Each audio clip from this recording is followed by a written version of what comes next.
Hi అందరికీ మళ్ళీ ఒక్క మినీ వ్లాగ్తో మీ ముందుకు వచ్చిన వీడియో ఏంటంటే ఇంట్లో మనం బ్లౌజ్ పీసెస్ కుట్టిన తర్వాత క్లాత్ మిగులుతుంది కదా, అవి వేస్ట్ చేయకుండా శారీస్ మీద కానీ డ్రెస్ల మీద కానీ మ్యాచ్ అయ్యేటట్టు హెయిర్ బ్యాండ్ స్టిచ్ చేసుకోవచ్చు. సింపుల్గా హెయిర్ బ్యాండ్ ఎలా స్టిచ్ చేయాలో అనేది నేను చూపెడుతున్నాను.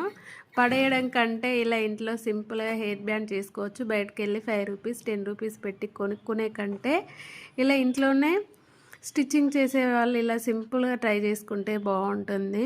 మన దగ్గర హెయిర్ బ్యాండ్ ఉన్న నార్మల్గా ఉంటాయి కదా, అవి ఉన్నా లేకపోతే ఇలాంటి ఎలాస్టిక్ లాంటివి తీసుకున్నా కూడా యూజ్ అవుతుంది. అవి రెండింటిని జాయిన్ చేసేసుకొని హెయిర్ బ్యాండ్ రెడీ అయిపోతుంది. చూడండి ఎంత సింపుల్గా అయిపోయిందో కదా. అట్లా నేను ఒక 3 చేసుకున్నాను. బాగున్నాయో, ఏ కలర్ బాగుందో చెప్పండి.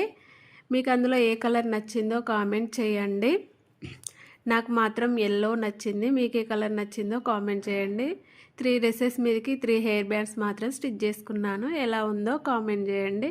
వీడియో నచ్చితే మాత్రం లైక్ చేయండి, షేర్ చేయండి, సబ్స్క్రైబ్ చేసుకోండి. ఓకేనా ఫ్రెండ్స్, బాయ్ మరి.